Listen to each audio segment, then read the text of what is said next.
It's funny that philosopher Kierkegaard, you don't usually hear a joke that starts like that, by the way. He wrote 150 years ago, and he was one of the first people who really wrote about anxiety. He was one of the first psychological philosophers. And he regarded himself as rather useless, all things considered. And he wrote a section in one of his books about all the industrialists that were operating in Europe at that time, trying in every possible way to make life easier and easier and more efficient and productive for everyone, which was definitely happening during the Victorian period, and Europe was rapidly transforming into an industrial powerhouse. And he said, someone as useless as him, with an orientation towards being a student who liked to sit and contemplate ideas and talk in cafes and smoke cigars and drink, could never do anything to make anything easier for anyone than everyone was already trying to make it. And so he thought that his task would be to make things more difficult for people, because there would come a time when what people wanted wasn't more ease, but more challenge and more difficulty. And that's really smart, you know, and it's witty and it's true. And one of the things that I've come to understand, I believe, is that, and Dostoevsky knew this too. He wrote about this in Notes from Underground. It's a great book, very short book, brilliant, absolutely brilliant, compelling, dark read. It's the confession of a miserable, resentful, like murderously genocidal bureaucrat who evaluates his own soul, I suppose, and confesses his sins. And it's also a critique of the idea of utopia oriented towards security. And Dostoevsky, who was dealing with the set of ideas that are really tearing us apart culturally right now, this idea of a eventual utopia based on something like security and safety. Dostoevsky really objected to that back in, this is like 1860, a long time ago.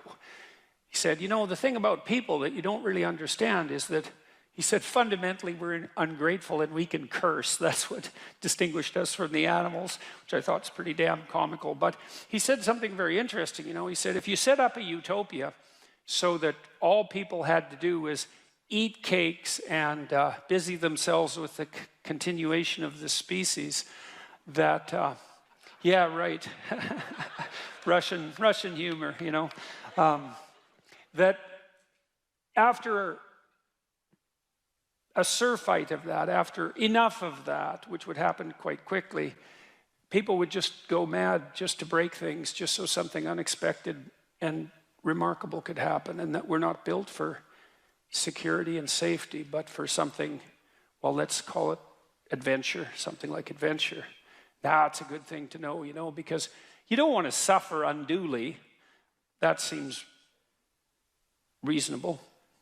And you might think, because of that, that really what you want is happiness. But then Solzhenitsyn, for example, he wrote about what happened in the Gulag Archipelago under Stalin and said, you know, if your goal is happiness, what are you going to do when the jackboots hammer down your door at 2 in the morning and haul you off to the prison camp, because you're not going to be happy there. And so, you know, happiness is a boat that's easily capsized and the waves are always there. And so if your philosophy is one of, say, impulsive happiness, same sort of thing Dostoevsky was pointing at, and Kierkegaard, then you're not prepared when all hell breaks loose. And all hell, it will absolutely 100% break through at some point in your life. And you're lucky if it won't be decades, you know, it'll certainly be some of it, and it might be a lot of it. And for some of you, it's going to be damn near the whole thing. And so if what floats your boat is happiness, you're going to be capsized by the first decent wave. And so then you might ask yourself, you know, what do you have instead of happiness that might be even more reliable? And I do think that adventure is more reliable than happiness. And in the Old Testament story of Abraham, founder of the Abrahamic faiths, and obviously what would you call it, a crucial figure in the development of world culture, Abraham is presented as a late bloomer, to say the least. He's like 83. People lived longer back then, at least so the story goes. And he had a very rich father by nomadic standards, and he could just sit around in the tent all day, and a doting mother and a rich father. He could just sit around in the tent all day and eat peeled grapes and busy himself with the continuation of the species. And but God appears to him and says, get away, get out of your security, get out of your comfort, leave your family, leave your community, leave your nation, go out into the world. And it's a very interesting story. It's very interesting to contemplate it from both a psychological and a religious perspective, because what God is presented as in that book, which is a crucial book as I said, for world culture, is God is presented as the manifestation of the Spirit that calls even the too secure and pampered to adventure. And then Abraham has a pretty rough time when he goes out and has his adventure. It's not all, Skittles and roses from then on in. Quite the contrary. And he runs right away into like a conspiracy of elites to steal his wife. He runs into tyranny, runs into starvation. He encounters war. It's like he goes out in the world and he has the whole tragedy of his life, both on the social and political front and individually, But the promise is the promise of adventure, and the implication is that if you have a sufficient adventure, then that cannot so much protect you from suffering, because perhaps that is impossible, but to justify it. And because you kind of know this in your own life. When you look at your life, you might look back on travails that you've undertaken, and they've done end-of-life surveys with people and asked them what they regret. And, people don't regret what they did that didn't work. They regret what they didn't do that could have worked.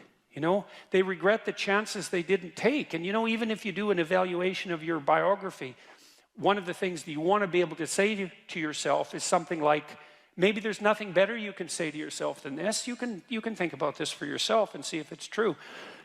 That was extraordinarily difficult, but it was worth it. And, it's not like you can have one of those without the other, because you can't imagine that you could have some confidence in what you've managed to accomplish, right? The kind of confidence that would instill you with a certain genuine sense of self-regard despite your fundamental inadequacy. To have that fundamental sense of self-regard that's grounded in something real, it has to be based in a narrative that approximates that was extremely difficult, but it was worth it. You have to have both of those.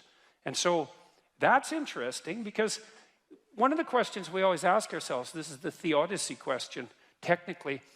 You see the suffering in the world, you see the suffering of children, you see maybe your own children or your suffering, and you wonder, well, how can reality be constituted so that I can have faith in its essence when there is so much suffering? And one answer to that is something like, well, how much suffering do you want?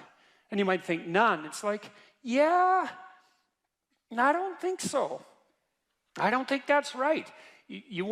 At least you want something approximating optimized challenge. So you could say, at least you want to be pushed to your limit. And maybe you find the most exciting times in your life. In fact, you'll pay for this. You'll pay to have this experience, to be pushed to your limit. Not beyond it, or maybe even a bit beyond it, And maybe not so far beyond it that you crumble and break and things fall apart. But, could you be pushed to your limit optimally if there wasn't the possibility of falling apart and breaking? That's an open question. How are you ever going to take something seriously if the consequences aren't actually serious? And there's something delightful about dancing on the edge. That's why Hawaiians believed that surfing was sacred, And it's because to surf, you have to be on the edge, right? And the waves can come and take you out at any moment. But without the possibility of the waves rising to take you out, then you can't dance on the edge. And maybe that's exactly what you want to do. And there's good evidence from the neuroscience literature that consciousness itself is something akin to dancing on the edge. So technically, when you're conscious, when you're awake, your brain is occupying a position between something. It's a position that's something like between chaos and order. And If your brain's maximally ordered, well, you're just bored, nothing is changing. And if you're chaotic, then it's anxiety and catastrophe. But you want to be positioned right between those two, and that's when your consciousness is optimized, you know? And when your consciousness is optimized, then you're deeply engaged in life and everything seems alive and meaningful. And maybe that's the solution in some profound sense to the problem of suffering. It's that you optimize your interaction with chaos rather than being protected all the time from everything that could hurt you. And you kind of know this too if you have kids, because you don't want to keep your kids in an infantile state, and because when they're infants, pretty much what you do with them, say they're 6 months and younger, is you just keep them secure and safe, right? You just provide everything that you can for them. You have to do that because, well, what are they going to do? They just lay there fundamentally and squawk now and then. I mean, it's not like they're ambulatory. They can't go out and do things for themselves, and so it's up to you, and your goal is to keep them secure and safe. But once they start being able to move around, then increasingly it's sort of up to them. And if you have any sense as a parent, the psychoanalysts used to say, the good mother necessarily fails. And what did they mean by that? They meant, well, you know, if you're committed to your infant when you're a mother for the first 6 months, it's like it's all the kid, 100%, full self-sacrifice devoted towards the infant. That's the right attitude. But even by 9 months, child can crawl around quite a lot. They're developing something of an independent will. You start handing them challenges. You start handing them responsibility, and you keep them on the edge. And some of your kids are going to be able to be pushed harder than others, and part of the reason you have to develop a relationship with your kids, and your husband for that matter, is so that, you know, you can keep them dancing on the edge, on the proper edge. And that's even better than the mere provision of security. I don't know what the hell you should do with your life. I can help you figure it out, maybe. We can talk about it, but you are the person who has to decide if the things that you're aiming for, you know, get you out of bed in the morning. And then you got to specify the transformation processes and start practicing them. And you have to understand that you're going to be bad at it, but it doesn't matter, because bad's fine. Persistent is what you need to be. If you persist, with tiny improvements, if you persist, you win. It's direction that produces primary positive emotion. And so if you need positive emotion to move through life, which you do, because you can't even move without positive emotion, and also positive emotion is a good bulwark against terror and pain. If you need those things, then you need direction, you need a goal, you need a value structure. You let all that nonsense burn away. And you might say, well, I don't know what I should leave behind. And the answer to that is, that's a lie. All you have to do is ask yourself. You'll come up with a list instantly of 100 stupid things that you're doing that you know you could stop doing. Take on the consequences of error and learn from it, and then you win constantly, because even if something goes sideways, you think there's something to be derived from this. When you're in the world and something objects to you, something that matters objects to you, then in the entire unrealized world is in that thing that objects. It's all tangled up inside it. That's why it's the great dragon of chaos. It's everything that's outside of your conceptual structure. And what is that? It's everything that lurks outside of your walled city. And it's manifested itself like the snake in the garden. And the easiest thing to do is say, I'm not having anything to do with that. But the problem with that is, well, you get your C- and you don't do anything about it. Maybe you're a little bitter and more resentful, and your study habits get a little worse. So the next time you get like a D+, and then you collect a bunch of Fs, and then you stop going to school, and then you stop showering, right? Then you end up jumping off the bridge. And so that's how the dragon eats you when you don't pay attention to it. And so it's no bloody wonder that people avoid, you know. It's really no wonder that they avoid, because error messages contain within them the implicit world. Now, the upside of that is, well, they contain within them the implicit world. And the world isn't all negative. And so maybe you get your C-, and that's actually the best gift you ever got, because somebody finally took you and went, whack, you know, clue in. And so you take that apart and you think, oh, I don't know how to write. I don't know how to think. I've never read anything in my life. My study habits are abysmal, you know, like maybe I'm working at 2% efficiency, which It's like to find that out is so optimistic. I mean, if you're barely hanging in there, but you're only working at 2%, you might imagine what you could have as a life if you're working at like 50%. So that the C- can be the best gift you ever had, and that's the gold that the dragon hoards. Right? That's exactly what that means. That doesn't prove that you're stupid.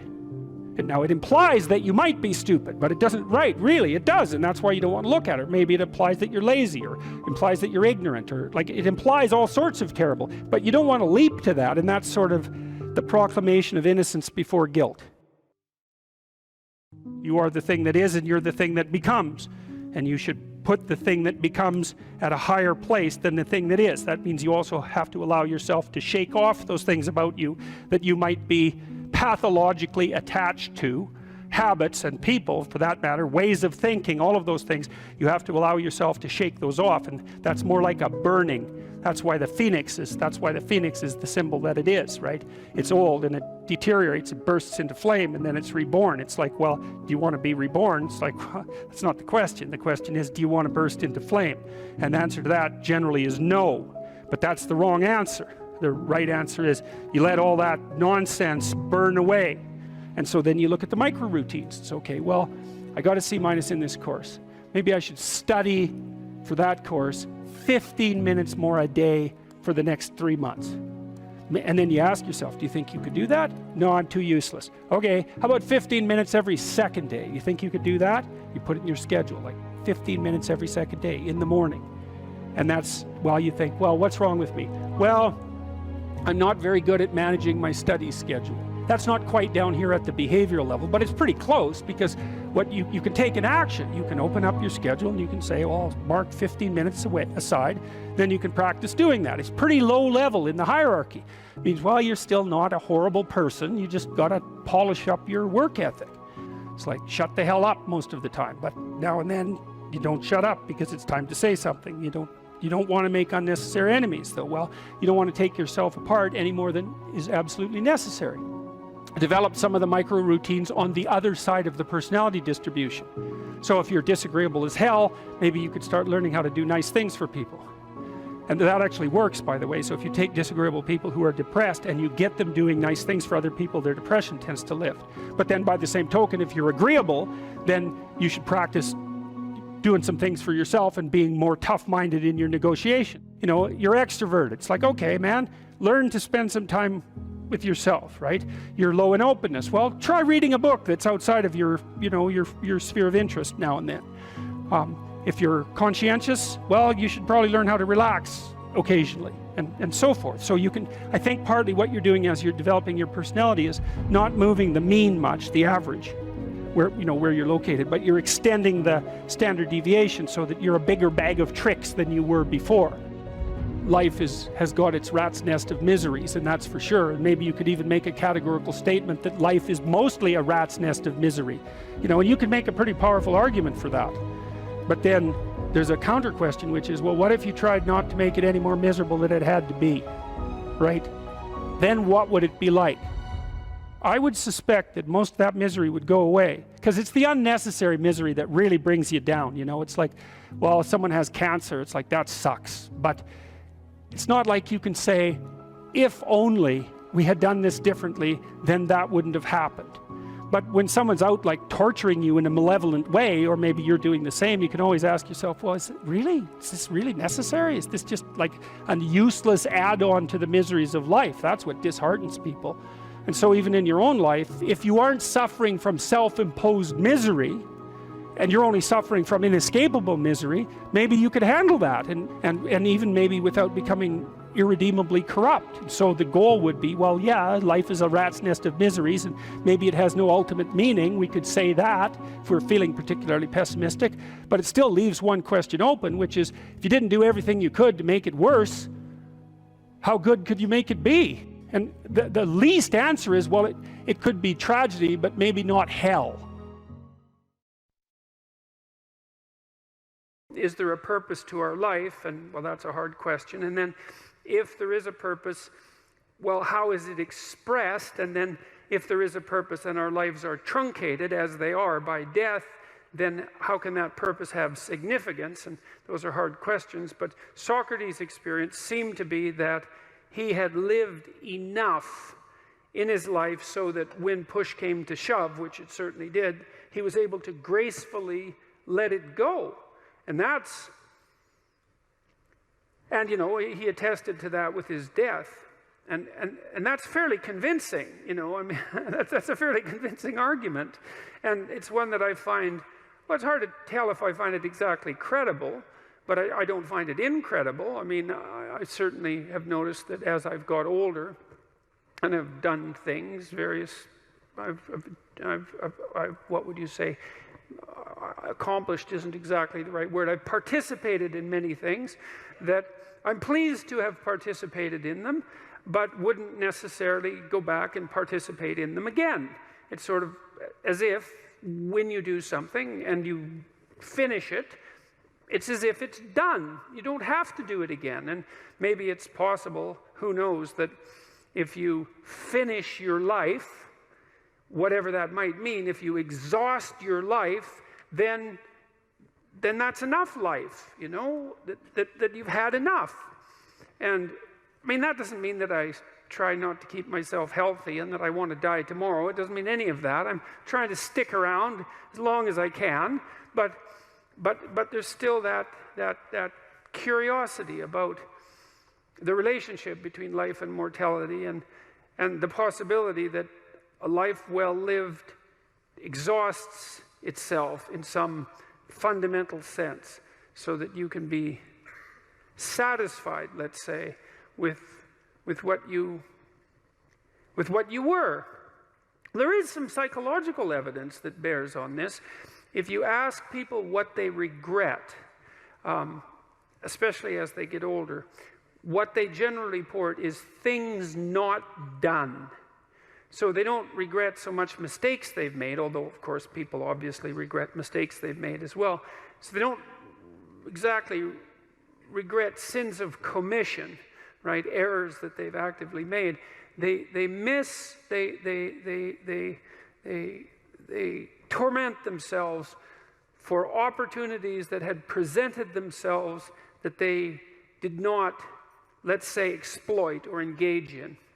And I think that's worth thinking about too, because one thing that I have become convinced about with regards to human consciousness, which I think is equivalent to the spark of divinity in some sense that our fundamental stories insist has been placed within us, is that human consciousness is that faculty that confronts potential itself. I think there's good neurological evidence for this, by the way, for those of you who are scientifically minded, because we build circuits within us for habitual action that we've practiced many times that seem to run in a very deterministic fashion. And we are a strange combination of deterministic and non-deterministic as far as I can tell. But what our consciousness seems to be for is to encounter those things that we have not yet encountered. And those things that we have not yet encountered seem to me to be those things that have not yet been brought into being. And so you could say that what our consciousness is for the encounter with potential. You know, that our consciousness is it's not for the past, it's not even for the present. It's to transform the future into the present. And really that's what our consciousness does. And when you wake up in the morning, you have a new day ahead of you, and the day could take you in very many directions. And the weeks and the years, all of that can take you in very many directions. And you have some apprehension about what those directions might be. You have some apprehension about what role your choices might make in transforming that potential into one form of actuality or another. I mean, you certainly know that there are dreadful mistakes that you might be very tempted to make that would produce all manner of hell around you and still be tempted to do it. It seems like it's sitting there right in front of you as a possibility. You also know that, you know, you could haul yourself up out of bed and attend to your duties and do the sorts of things that you're supposed to and set a few things right that day and that week, and that likely things would at least not be worse, and they would probably be better. And I do believe that I don't understand how this can be the case. I don't understand how it is that consciousness can function in that way, because I think to understand that, we would have to understand what it means for the future to be only potential rather than actuality, and who the hell understands that? I mean, no one. And then we'd have to understand how it is that our conscious choices and our conscious ethical choices transform that potentiality into actuality, into reality, into the present and the past. And we certainly act as if we believe that that's what we do. We upbraid ourselves. For example, when we do a bad job of it, we're upset with our children and those we love if we don't believe that they're living up to their potential. We're guilty and ashamed when we make choices that we feel are inappropriate. We understand to some degree that the manner in which time lays itself out has something to do with the ethics of our choice. And again, I would say that's a very deep idea. I think it's the most true idea I know. It's very emphasized, that idea emphasized in ancient religious stories such as those that are outlined in Genesis, or in Genesis with its strange insistence that, God is that which brings order out of chaos, formless potential, generates the world out of formless potential, and that we're somehow made in that image, which seems to me to be the case. And that the proper way, by the way, to go about acting in that image is to act in relationship to the potential that confronts you with truth and with courage, with careful articulation. That's the logos. And that if you do that, then what you bring forth is good. You say you are morally obligated to do remarkable things. Mm-hmm. Why? Well, I think partly because life is so difficult and challenging that unless you give it everything you have, the chances are very high that it will embitter you, and then you'll be a force for darkness and not good. And so, the fact that life is short and can be brutal can terrify you into hiding and avoiding. You can flip that on its head and understand that since you're all in anyways, you might as well take the risks that are adventurous. There isn't anything more adventurous than the truth. So why is that a moral obligation? Well, if you hide and you don't let what's inside of you out, and you don't bring into the world what you could bring, and you become cynical and bitter, you will start doing very dark things. Not only will you not add to the world what you could add, but you'll start being jealous of people who are competent and doing well and work to destroy them. So that's the pathway to hell, really. We need to separate out the distinction between fantasy and delusion. You do have a fantasy about the future. So you have to provisionally map the future. That's what a plan is. That doesn't make it a delusion. Like, it becomes a delusion when the map bears no relationship to the underlying territory. So if you have a strategy for the future, maybe let's say that your strategy for the future is that you have 5 million YouTube subscribers in 3 years. Well, you have no evidence of the strict sort that that's how it's going to be, because anything could happen between now and 3 years from now, let's say. But there's no reason to call that a delusion. It's one hypothetically possible path of potential, and then you can make the sacrifices necessary to bring that about. So even though it's a fantasy because it maps something that isn't there, it's not a delusion. It's a delusion when you're ignoring elements of your own experience that would inform your fantasy more effectively. You're ignoring them so that you can live in a positive representation of the future without having to pay the appropriate price for it. The ultimate ideal is also the ultimate judge, because the ultimate ideal is something against which you fall far short. And that might be so painful that you can barely stand it. But then what you do is two things, I suppose, is you lower the ideal and you raise your estimation of your potential. And what do I mean by lower the ideal? Well, if you're comparing yourself to someone or even to a future self, and the gap is so painful that it paralyzes you, then you've created a dragon that you don't have the tools to master. And so what you have to do is you have to scale the dragon down to size.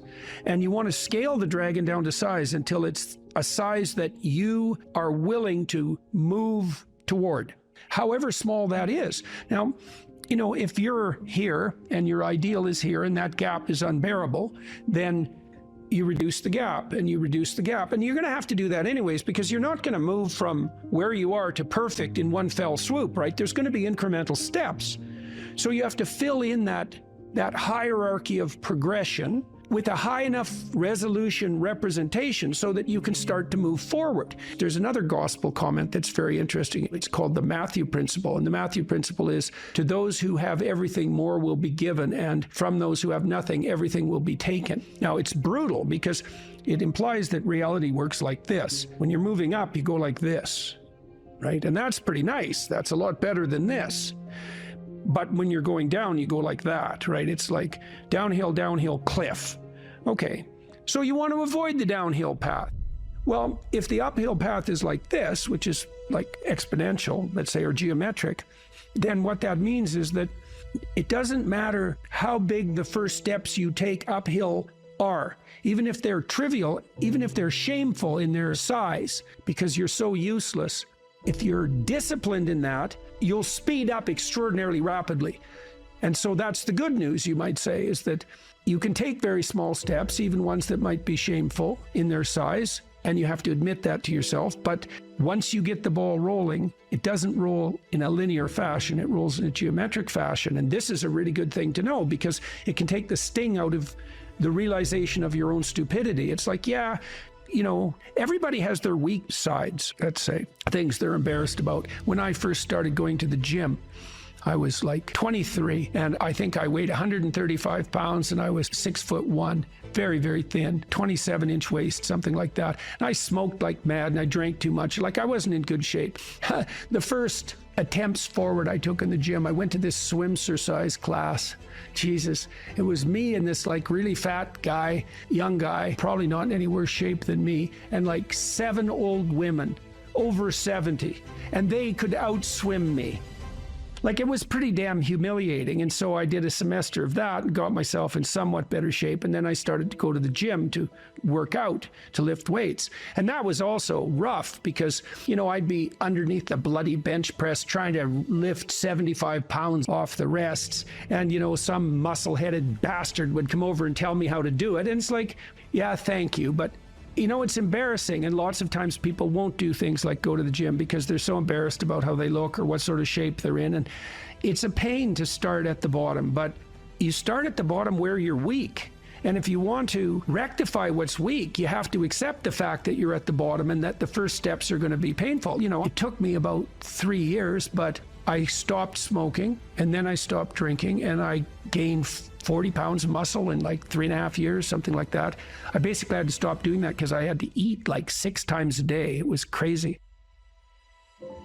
But I got a lot more physically confident and a lot more coordinated. But the point of all this is, if you're going to rectify your weaknesses, you have to admit your insufficiency to your own shame. Now, if the gap between you and your ideal is so great that it paralyzes you, you shrink that. Things will beckon to you and call to you, and you'll have intuitions about which pathway to take. And you will, in all likelihood, follow those, because what else do you have? You have these orienting instincts. This is another reason why you don't lie. Because if you lie and you practice lying, you pathologize your instincts. And then your intuitions lead you wrong. You don't want to lie because you program yourself falsely, and then you automatically see what isn't there. And then, of course, the world will slap you in the face continually, and you'll think, oh my God, the world's such a pathological place. When the truth of the matter is that, no, you just keep running into things that you refuse to see. And then you think, well, the world's made of nothing but obstacles. It's like, well, you put the obstacles in your own path, and you did that by developing these complex, self-serving delusions, a story that you tell other people about who you are that isn't true.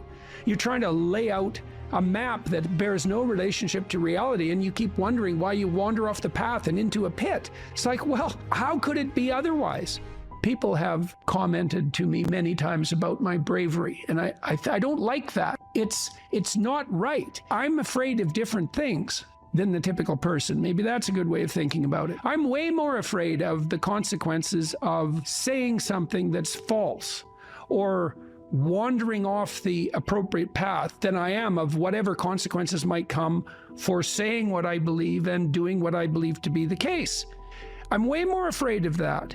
You know, I've been reading the Gospel of St. Matthew. I'm writing a book at the moment called We Who Wrestle with God, and one of the things Christ says to people continually is to not damage their vision, is to not put, that's the best way of putting it, don't occlude your eye.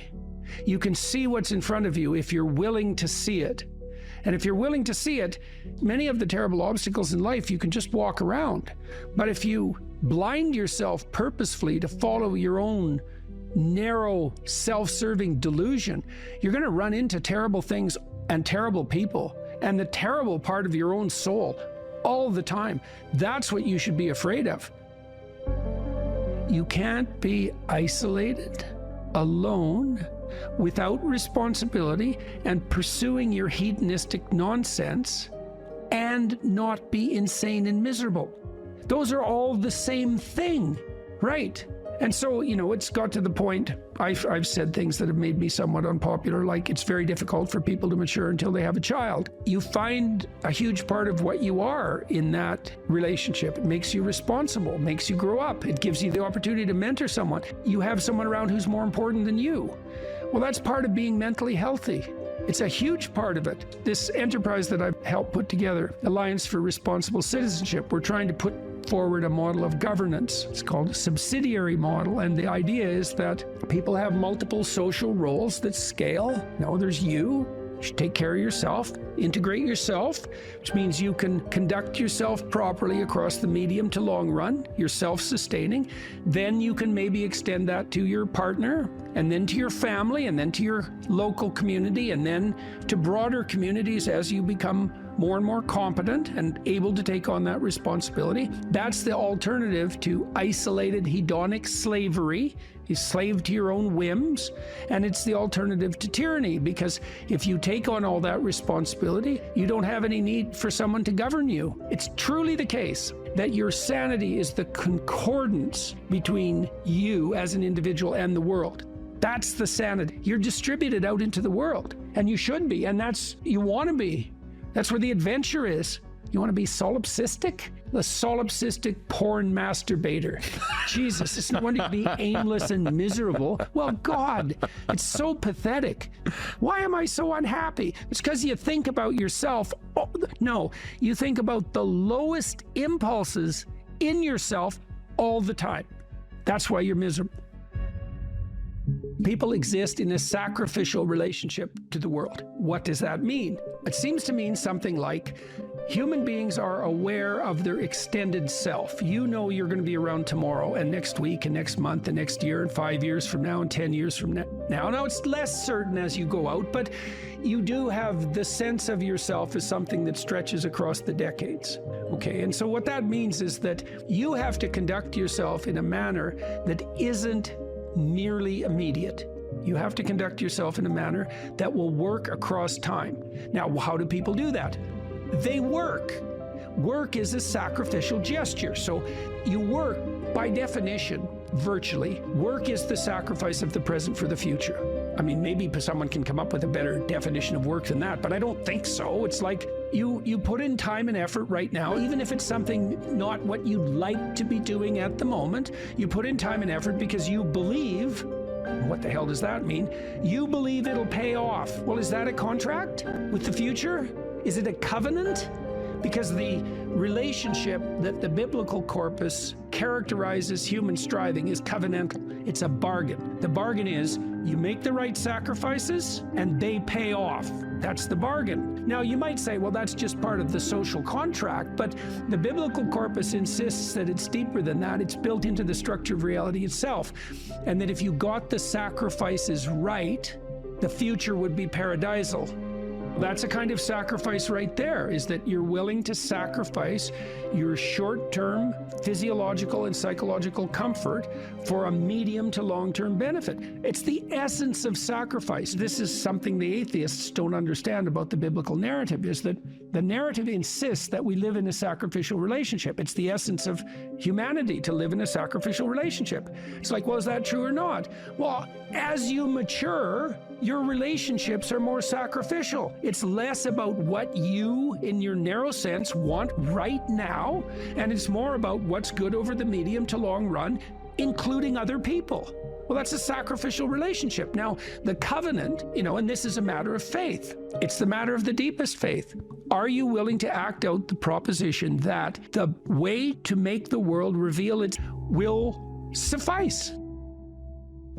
There's technically two different forms of reward. There's consummatory reward. That's what an orgasm is. It's consummatory reward. It brings the behavioral and perceptual sequence to a halt. It ends it, right? At the climax, it ends it. But then it's over. That journey is over, right? Then there's the dopaminergic reward, and dopaminergic reward is evidence of advancement towards a goal, right? Okay, so there's a corollary to that. Well, how do you become optimally engaged? Because dopamine facilitates engagement and focus, which is why drugs like amphetamines can be used for kids who are attention deficit disorder. You tap up the dopamine response, they lock on, right? Okay, so they're locking on to a goal-directed pursuit. The problem with amphetamines is that they can lock you on so hard you can't get out of the frame. So like kids on amphetamines will obsess, for example, about cleaning up their closet. They can't switch to the next activity. Okay, dopaminergic reward is reward that's accrued in relationship to a goal. Okay, so what's an implication of that? Well, pursue the highest possible goal. Well, why? Because the kick from advancement is higher. Now, you have to balance that. It can't be, you have to advance, right? Because imagine the reward's got two components. Number one is you're moving towards something valuable. Okay, so you want it to be as valuable as possible. Okay, but you have to be moving. You need something extremely valuable that you can move towards. Okay, so part of the reason that you establish a relationship with God, let's say, is because that's what sets the upper bound to your vision. It's like, I want things to be the best they could be. That's a vision of paradise. Well, that has to be fractionated into, your proximal decisions, but lurking behind that should be this continual movement towards, what would you say, a heaven that recedes as you approach it. That's the proper vision of heaven. A heaven is a place that's perfect and getting better, both at the same time. That's what music shows you, because a great piece of music is perfect, but it's just getting better as it unfolds. And you need that. This is part of the problem with a static utopian vision, something Dostoevsky criticized. If you gave people nothing but consummatory reward, he famously says, so that they can do nothing but sit in tubs of hot water, eat cake, and busy themselves with the continuation of the species, human beings would break that all to hell in a moment just so they have something interesting to do. If you run yourself through a disciplinary process, so you accomplish something, maybe you don't attain the goal you were aiming at, but you accrue a new way of looking at the world and a set of skills. Well, if you just keep doing that, you have multiple ways of looking at the world and more skill. Well, that's your storehouse of treasure. As you walk through life in your normal mode, things will call to you. And if you pursue them, they will take you deep. It doesn't really matter what it is that call. What matters is that you pursue it, and you pursue it to the depths. And as you pursue it to the depths, you will become transformed. And if you do that without reservation, that will turn you into the person who frees the slaves and opposes the tyrants. And that is how it works. That's the call. And that can happen in any direction, virtually any direction. You just have to pursue it with sufficient faith.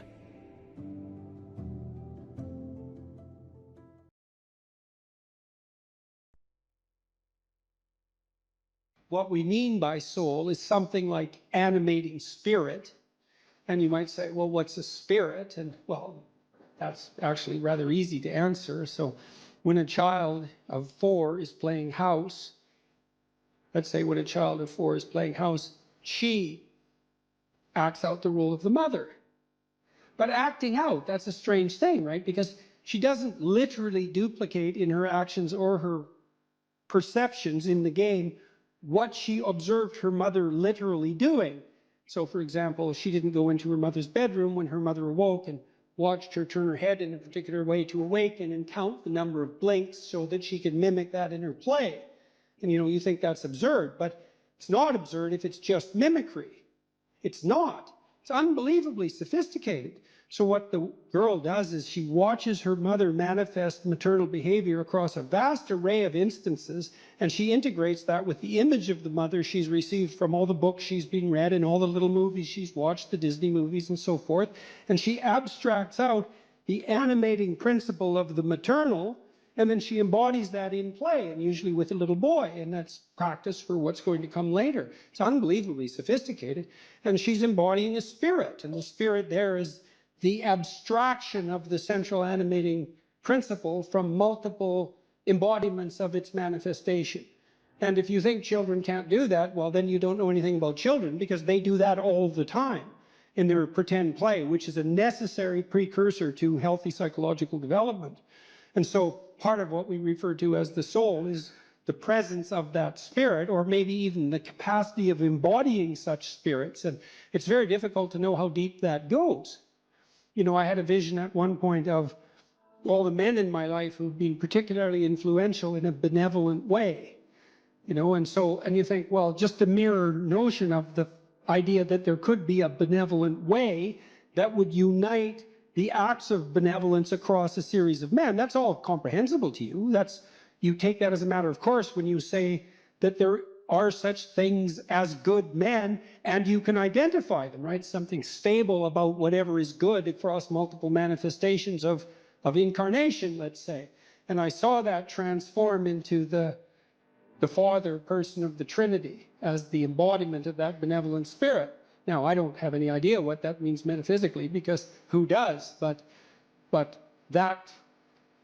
that spirit manifesting itself within is certainly part of what we refer to when we talk about the soul. And you can see that shine through people.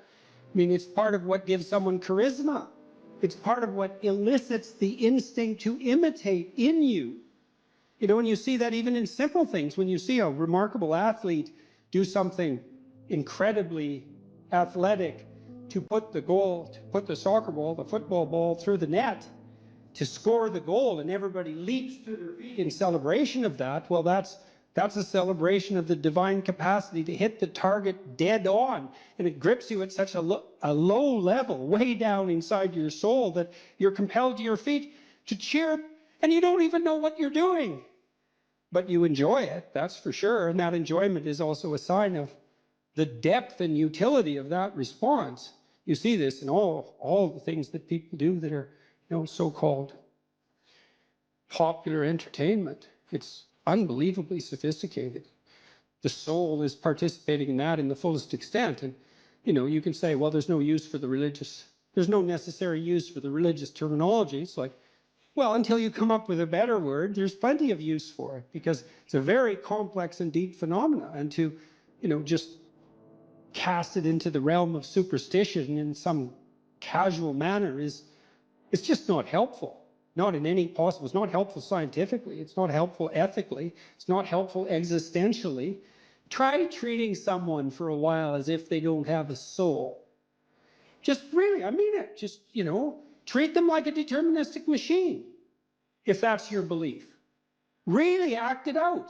You'll be like the most hated person in town in about 15 minutes. Well, I mean, what do you make of practical evidence like that? I mean, you interact with people as if they're free souls capable of choosing between good and evil. That's what you do all the time.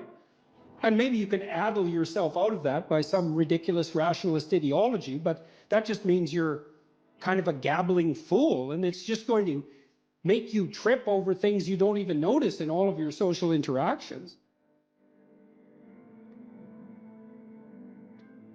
I don't care how you think philosophically or ideologically, you bloody well know that what I just said is true. So, and that's true even when you're interacting with an infant or a small child. It's true when you're dealing with someone who's elderly and virtually incapacitated in every way. You still see that divine spark, for lack of a better term, and we do lack a better term, by the way. You see that everywhere if your eyes are open and if you're willing to see it, and to the degree that you're responsive to that, then your actions are guided by love and your words are guided by truth.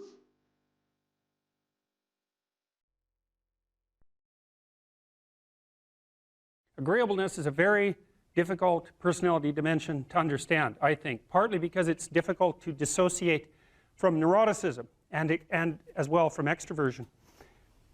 Because agreeable people like you, and so that kind of sounds like extroversion, and disagreeable people sound like they're hard to get along with, and they sort of are, but people who are high in neuroticism are hard to get along with too, and they tend to be volatile and irritable. And so most of the time, if you're engaged in a contentious issue with someone and emotions flare, it usually has more to do with trait neuroticism than with disagreeableness per se.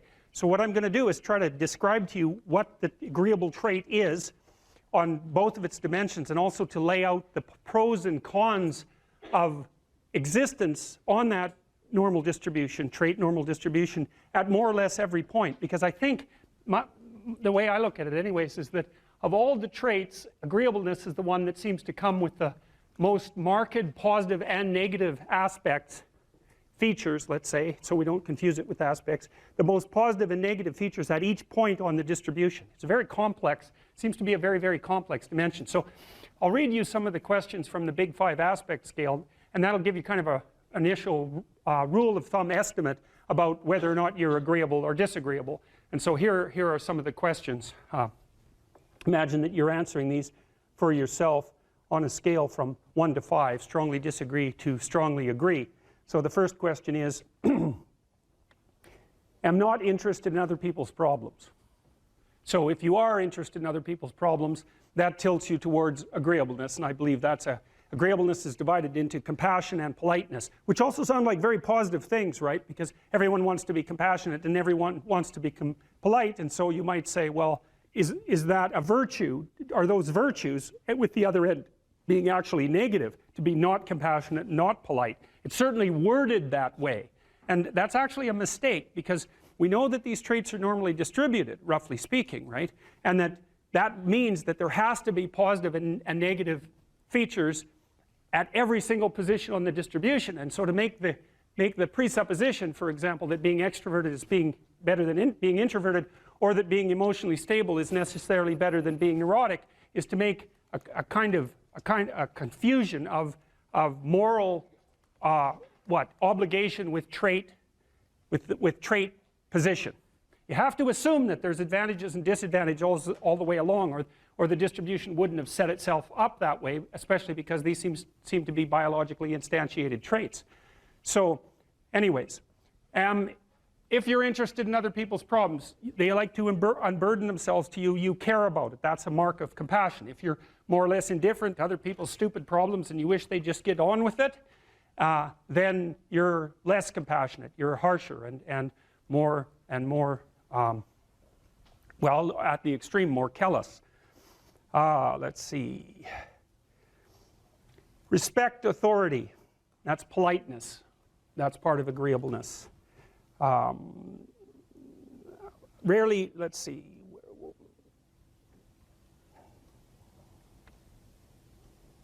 Feel others' emotions. Compassion.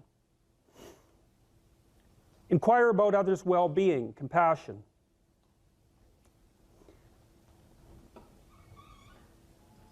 Can't be bothered with others' needs.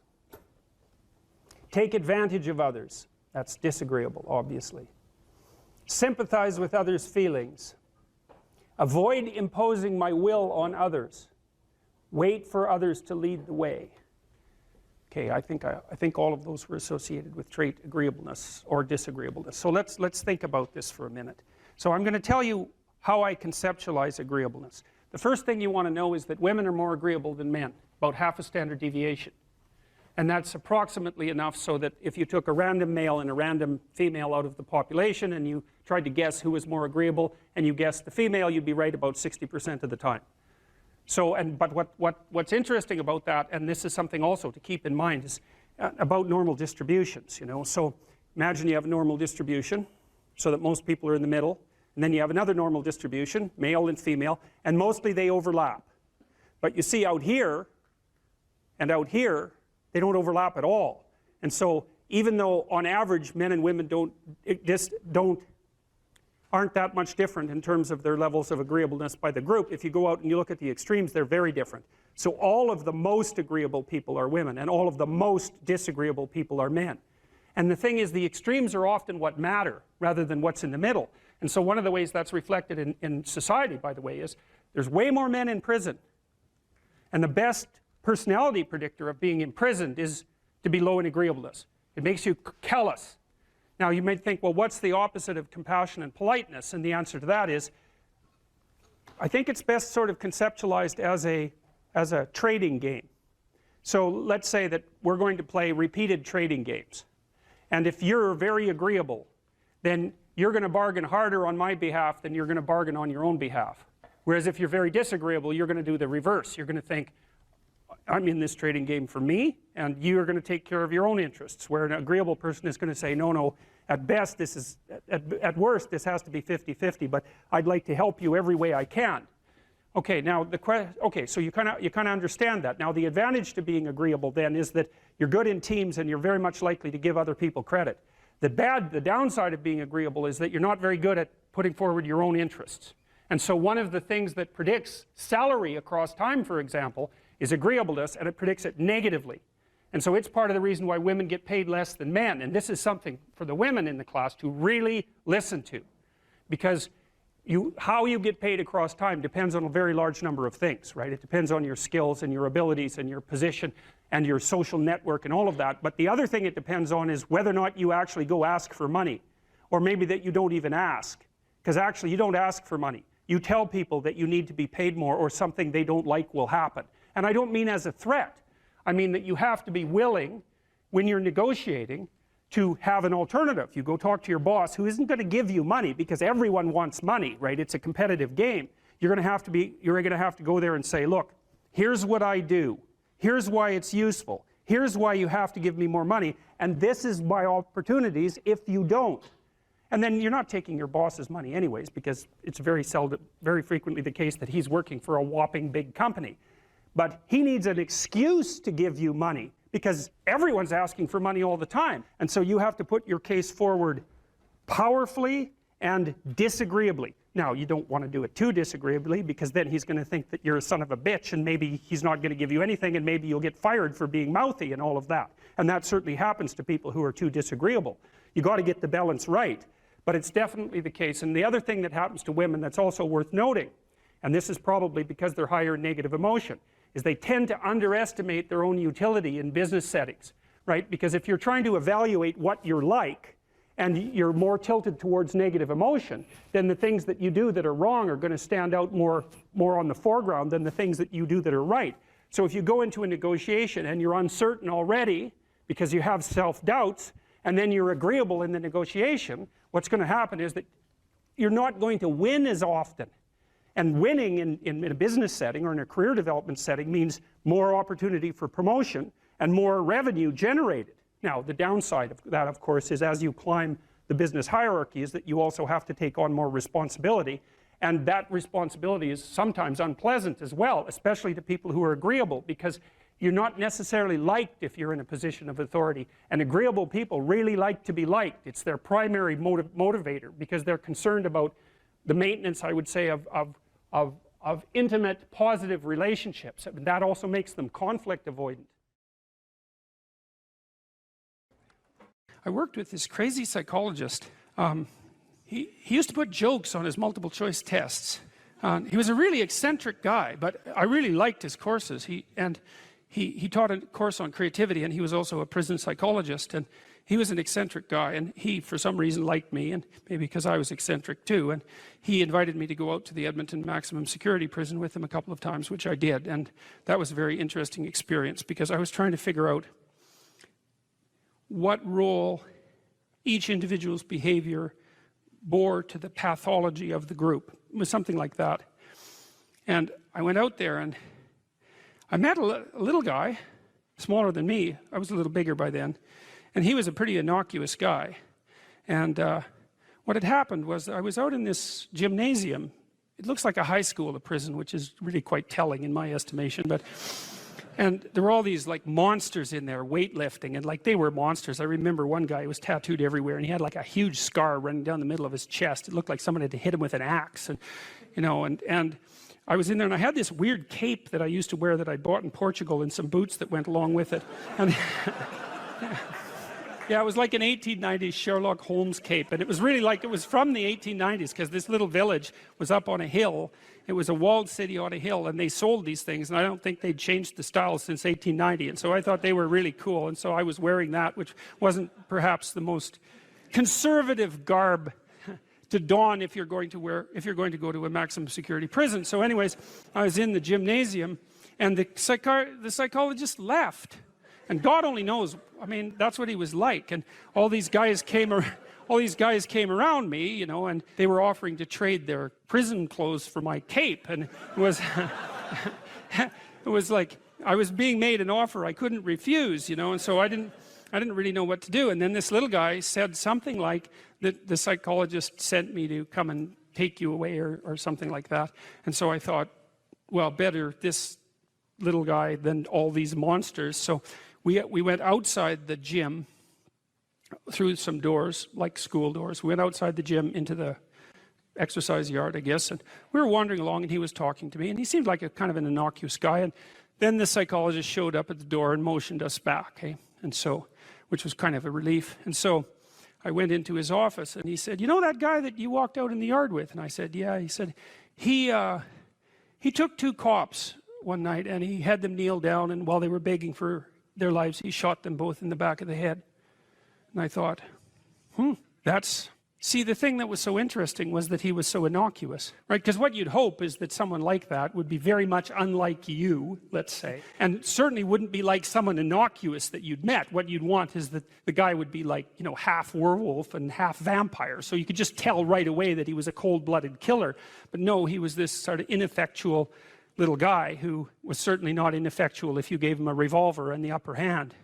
And so that made me think a lot about the relationship between being innocuous and being dangerous. And then another thing happened. I met another guy out there, and then a week or 2 later I heard that he and a friend of his had held another guy down and pulverized his left leg with a lead pipe, like just pulverized it. And the reason for that was that they thought that he was a snitch, and maybe he was. And that time I did something different. Instead of being shocked and horrified by that, although I certainly was, I thought, how in the world could you do that? Because I didn't think I could do that. I thought that there was a qualitative distinction between me and those people. And so I spent about 2 weeks trying to see if I could figure out under what conditions I could do that. Like what kind of psychological transformation I would have to undergo to be able to do that. And so that was a meditative exercise, let's say. And it only took about 10 days for me to realize that not only could I do that, that it would be a hell of a lot easier than I thought it would be. And that's sort of where that wall between me and what Jung described as the shadow started to fall apart. And that also was very useful because I started to treat myself as a somewhat different entity, because I hadn't been aware up to that point, you know, because I thought I was a good guy. And there's no reason for me to think that, because you're not a good guy unless you've really made a bloody effort to be a good guy. You're just not. It's not easy. And so you're probably a moderately bad guy. And that's a long ways from being an absolutely horrible guy, but it's also a long ways from being a good guy. And so, but I had a little more respect for myself after that, because I also understood that there was a monstrous element to the human psyche that you needed to respect. And that was part of you, that you should regard yourself in some sense as a loaded weapon. It's very useful around children to regard yourself as a loaded weapon, because around children you are a loaded weapon. And the terrible experiences that many children have with their parents are testament to that.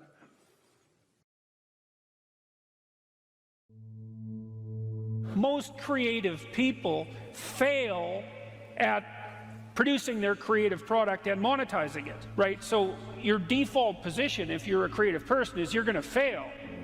And that's because it's hard to come up with something new, and it's hard to present it to the market at the right time. and it's hard to market it. Like, those things are really, really difficult. And so what successful entrepreneurs do is they just keep doing it over and over and over and over and over and over and over. And eventually, if they're fortunate, one of their ideas happens to hit the right place at the right time. And so that's also Darwinian in some sense. You know, you're creating all these little enterprises that are sort of alive.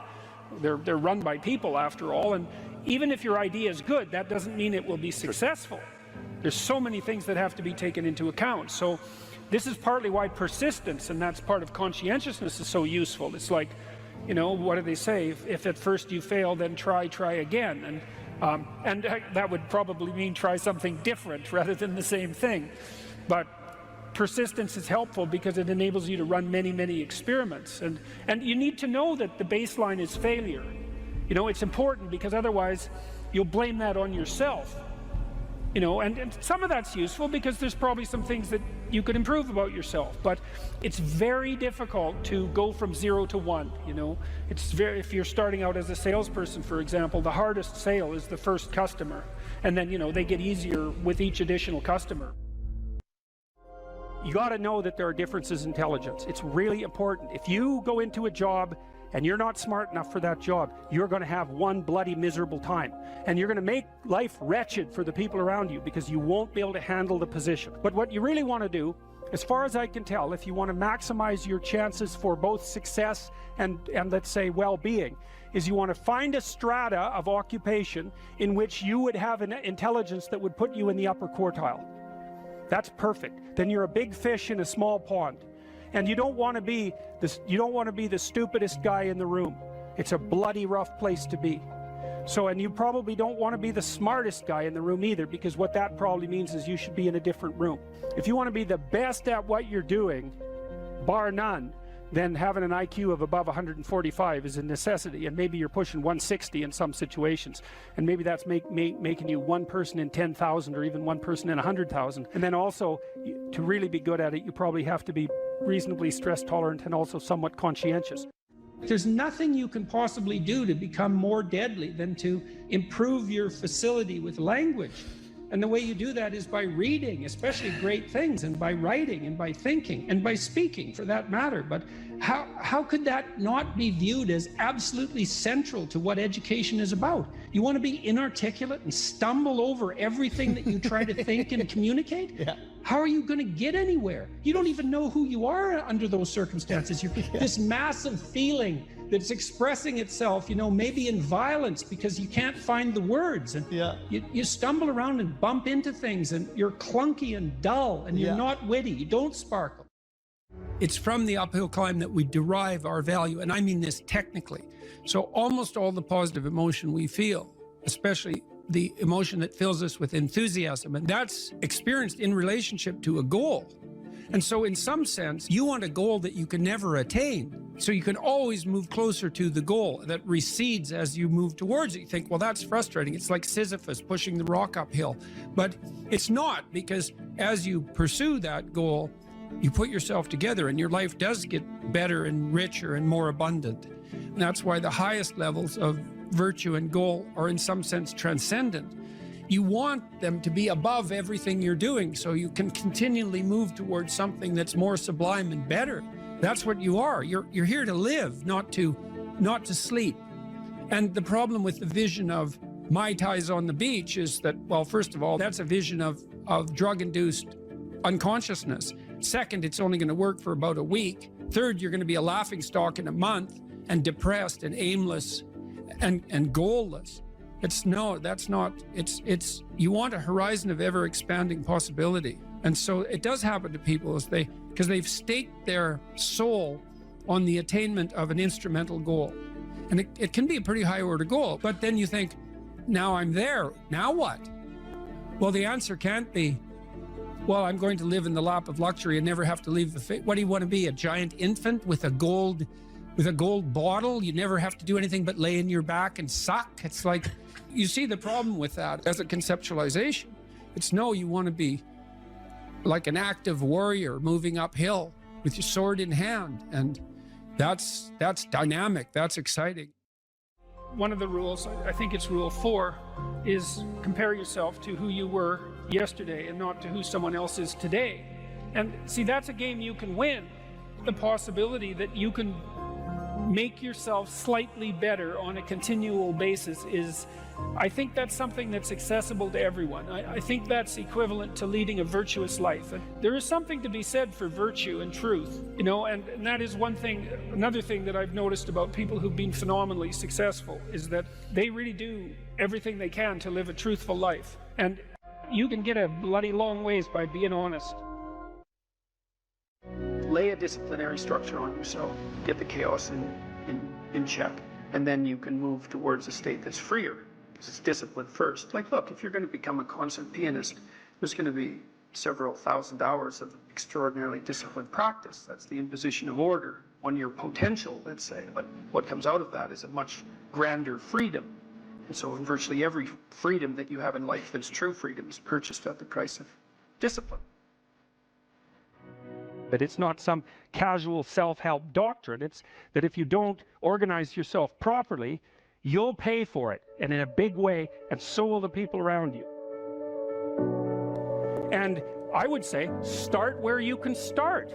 You know, if something announces itself to you as in need of repair, that you could repair, then, hey, fix it.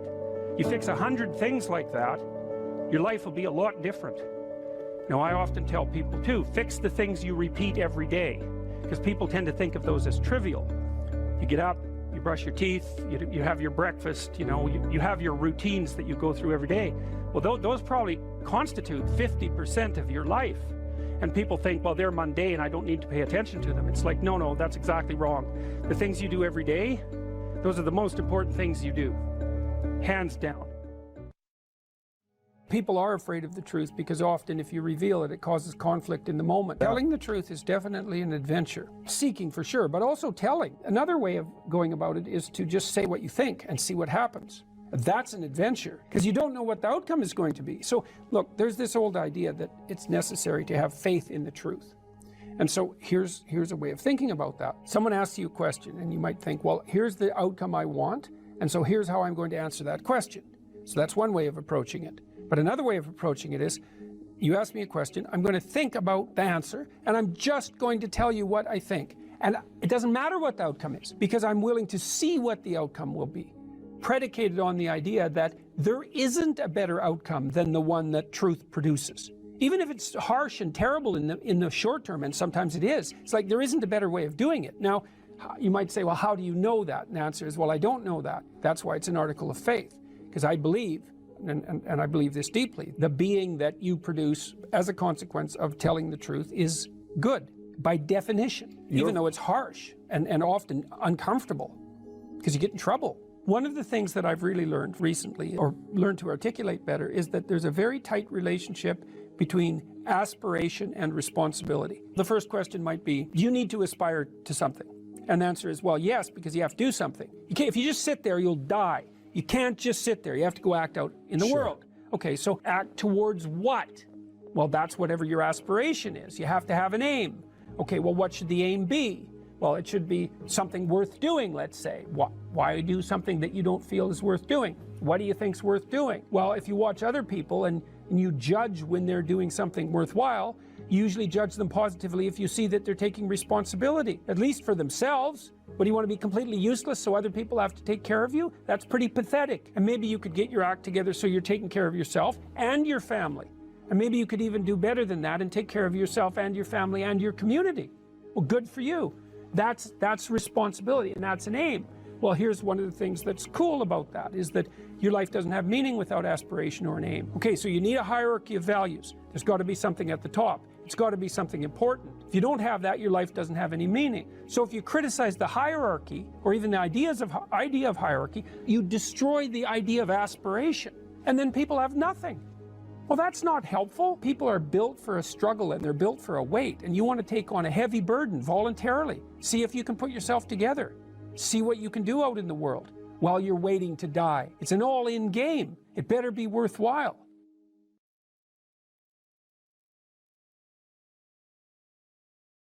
or how starting to clean up the room changed their life. That's quite fun because it's something I always tell people to do instead of going out and protesting. Jesus, I just can't stand Cleaning up that. the room? Yeah. Meaning? Well, my sense is that if you want to change the world, you start from yourself and work outward, because you build your competence that way. It's like, I don't know how you can go out and protest the structure of the entire economic system if you can't keep your room organized. Well, I made a video call, which was called Message to Millennials, where it was called How to Change the World Properly. A bit of it on the pretentious side, I suppose, but I was trying to produce something that was a counterposition to this idea that what you should do is go out and fix up other people. You know, that's just not right. And there's a New Testament line about that, something about, you know, not worrying too much about the log in your neighbor's eye, or about the speck in your neighbor's eye when you have a log in your eye. What would the world be like if people stopped avoiding the things they knew they should do? You know, because the question is, how much are we contributing to the fact that life is an existential catastrophe and a tragedy? How much is our own corruption contributing to that? That's a really worthwhile question. Things you leave undone because you're angry, you're resentful, you're lazy, you have inertia. Well, you consult your conscience and it says, well, you know, that place over there could use a little work. It's the same as working on yourself, and so you clean that up because you can. And then things are a little clearer around you. And you're a little better off because you've practiced a bit, and so you're a little stronger, and then something else manifests itself and says, well, maybe you could like take a crack at fixing me up too. So you decide to do that, and then that gets a little bit more pristine, you know, and soon, and it's humble because you're not exceeding your domain of competence. You know, it's like, don't be fixing up the economy, 18-year-olds. You don't know anything about the economy. It's a massive, complex machine beyond anyone's understanding, and you mess with it at your peril. So, and can you even clean up your own room? No. Well, you should think about that. You should think about that. Right? They're all like, why should I stand up, be a martyr, get fired? This guy at Google got fired. Yeah. How do you convince people that there's a point to standing up when it appears to be futile? Well, the first thing I think is you convince them that it's not futile. It might be difficult, but it's not futile. If you get your words right, you have something to say, there'll be an impact of those words. It might not be the impact that you would choose.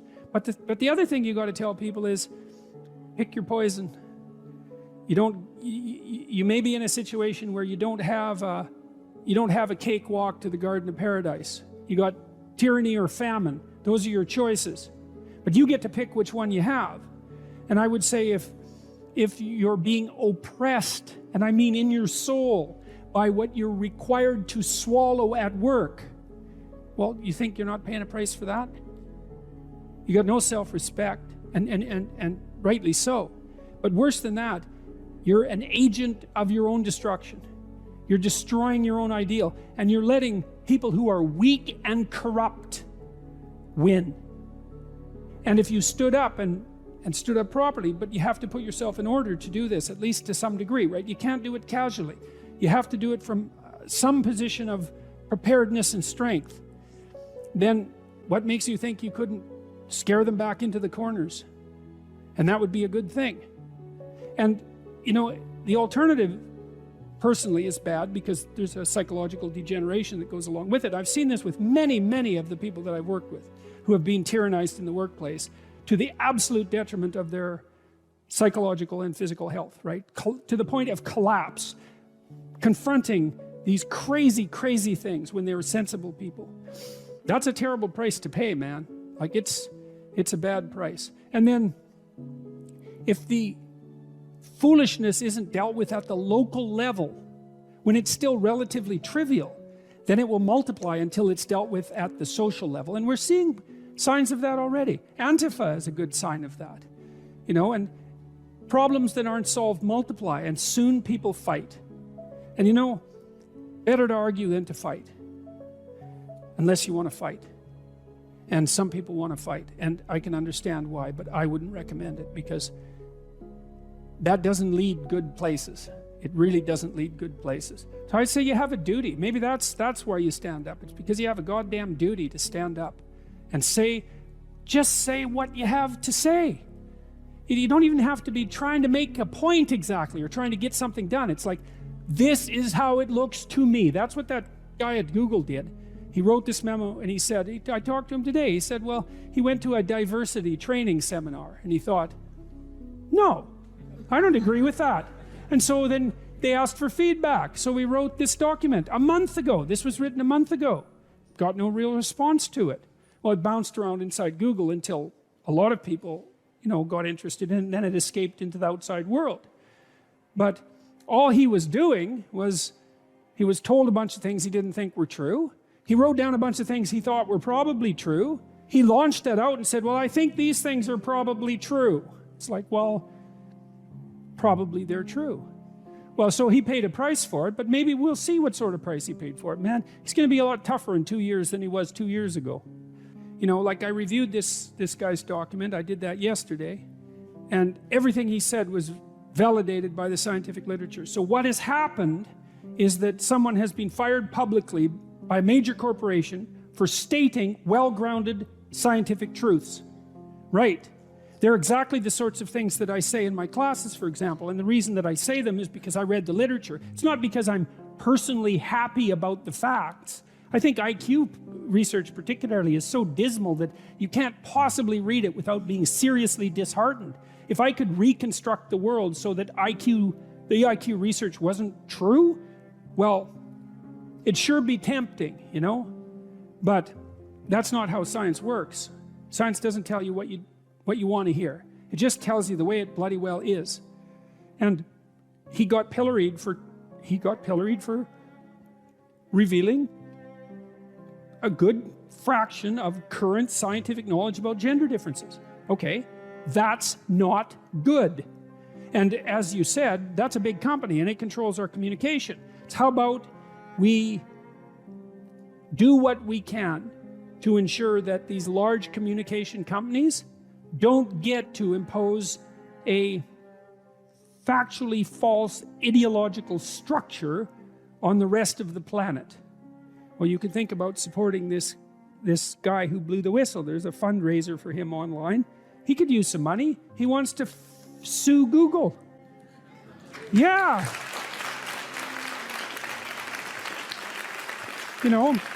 Maybe we could let them know that hiring a human resources director who's also concerned with equity is probably not a good idea for a capitalist company. Why in the world would you hire your own enemies? I don't understand that. So, well, we'll see how the dialogue continues. But back to the personal, you need to say what you think because that's where you come from, right? And if you don't say what you think, then you kill your unborn self. That's what you do. That's what Cain did when he killed Abel. And that's why his punishment was unbearable. You have things in you that are struggling to come to the light. That's the truth you need to utter. And you need to utter that truth because without that truth, you cannot live in the world. Because the world's real and you need truth to live in the world. And if you stifle your truth, well, how can that be anything but something that brings about hell? How could it be any other way? So you think, well, why should you speak up? That's easy, because the consequences of not speaking up, although delayed, are far worse. That's the reason. That's the reason. If it can't be courage, it could at least be prudence.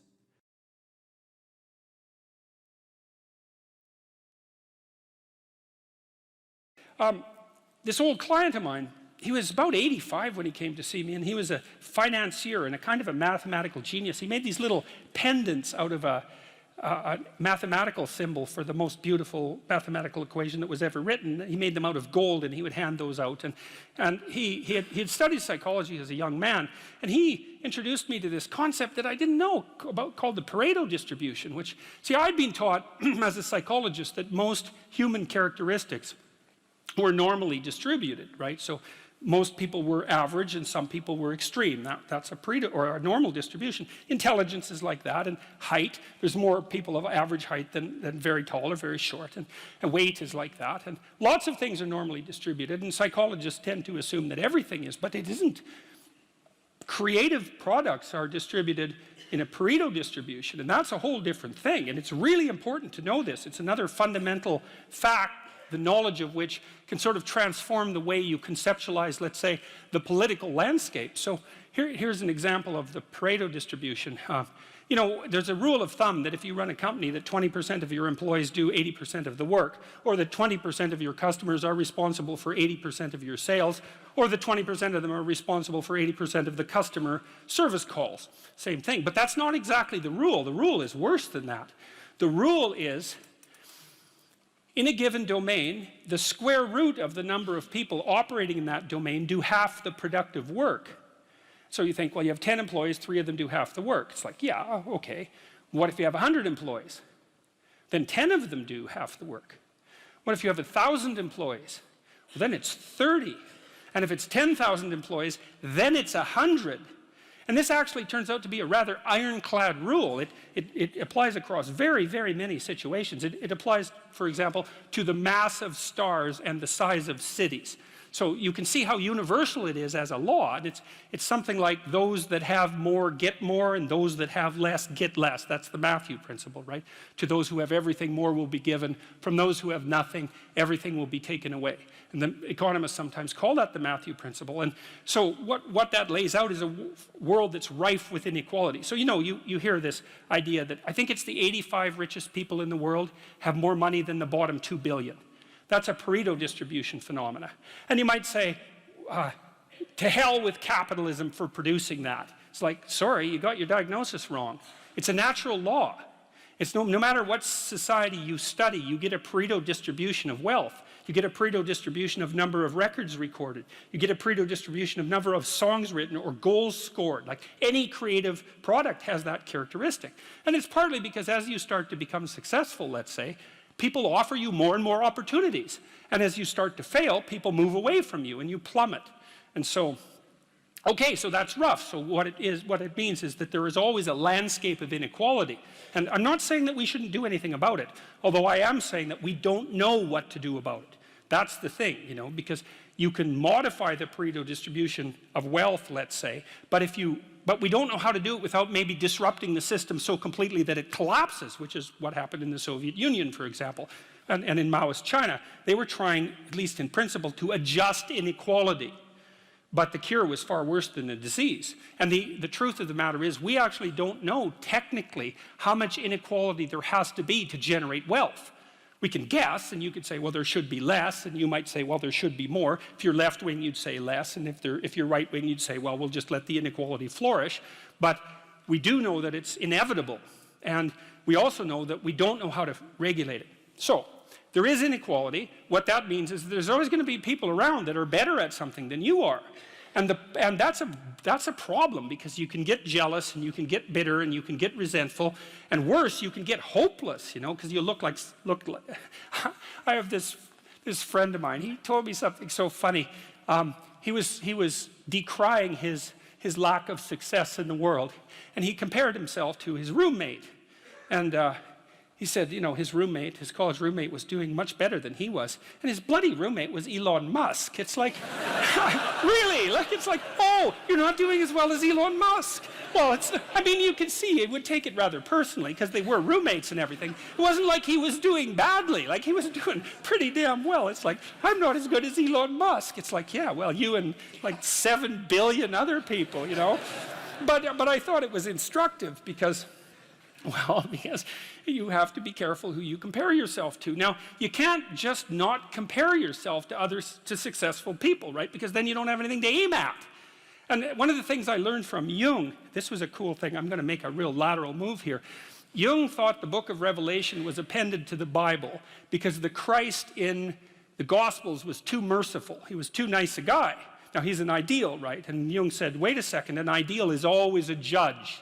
That's the thing about an ideal, because you're not as good as your ideal, so your ideal is a judge. And Revelation has Christ coming back as a judge, and that was Jung's explanation at the level of the collective unconscious for the pasting of that remarkably strange and terrible book onto the end of the Bible. So, anyways, my point is an ideal you need an ideal because you have nothing to aim at, but an ideal is a judge, and you always fall short of the ideal. So how the hell can you have the benefits of having an ideal without having the crushing blow that goes along with having the judge that always regards you as insufficient. So I was trying to work that out in the chapter, and this is something I've had to work out a lot as a clinical psychologist. It's like, well, let's say you need a goal, but we don't want to let your distance from the goal crush you. So you got to set up a goal, and then you got to make the goal, break the goal down into parts so that you can move towards it and you have a fairly high likelihood of doing it. So that's a bit of practical, I wouldn't say advice, it's because it's better than advice. It's some practical knowledge about how to go about achieving an aim. Set a high aim, but differentiate it down so you know what the next step is, and then make the next step difficult enough so you have to push yourself past where you are, but also provide yourself with a reasonable probability of success. It's also what you do with children, right? You want to push them because they need to grow up and be more than they are, right? But you don't want to crush them with constant failure. So what you do is aim high and make the goal difficult but proximal. So anyways, so that's one way of looking at it. But then the next thing is, you know, I've had clients, many clients in their 30s, who are trying to, this is more true with women, I would say. A lot of women who are very high achieving and who established their career goals at 30 and then want to differentiate out their life. They want to have a husband, they want to have a family, they're trying to figure out how to do that. And one of the things I've noticed that around 30, you really have to stop comparing yourself in some ways to other people. And the reason for that is that the particularities of your life are so idiosyncratic that there isn't anyone really all that much like you, you know, because the details of your life happen to matter. And so maybe you compare yourself to some rock star or something like that, and you know, the person's rich and famous and glamorous and all that, but you know, they're alcoholic and they use too much cocaine and they've had 3 divorces, and it's like, how the hell do you make sense out of that? Is that someone that you should judge yourself harshly against or not? The answer is you don't know, because you don't know all the details of their lives. And who do you know that you can compare yourself to? That's easy. You. Yesterday. So here's a good goal. It's something like, well, aim high. And I really mean that. It's like, and we'll talk about that a little bit too. Aim high, but use as your control yourself. It's like, so your goal is to make today some tiny increment better than yesterday. And you can use better, you can define better yourself. This doesn't have to be some imposition of external morality. You know where you're weak and insufficient, where you could improve. You think, okay, well, this is what I'm like yesterday. If I did this little thing, things would be just an increment better. And, well, that's a great thing because you get the ball rolling, and incremental improvement is unstoppable. You can actually implement it, and it starts to generate Pareto distribution-like consequences. It starts to compound. And I've seen that happen in people's lives over and over. People write me all the time and tell me that they're doing that, but I've seen that happen in people's lives continually. They make a goal that, the goal should be, how could I conceive of my life so that if I had that life, it would clearly be worth living, so I wouldn't have to be bitter, resentful, deceitful, arrogant, and vengeful. Like, that's sort of the bottom line, right? Because that's what endless failure does to you. It's not good. And that's what life without purpose and a goal does to you as well, because life is very hard. So you think, okay, well, I need to adopt a mode of being that would justify my suffering. And you can ask yourself that question. What would make this worthwhile? I quote Nietzsche, I think, in that chapter. He said, "He who has a why can bear almost any how."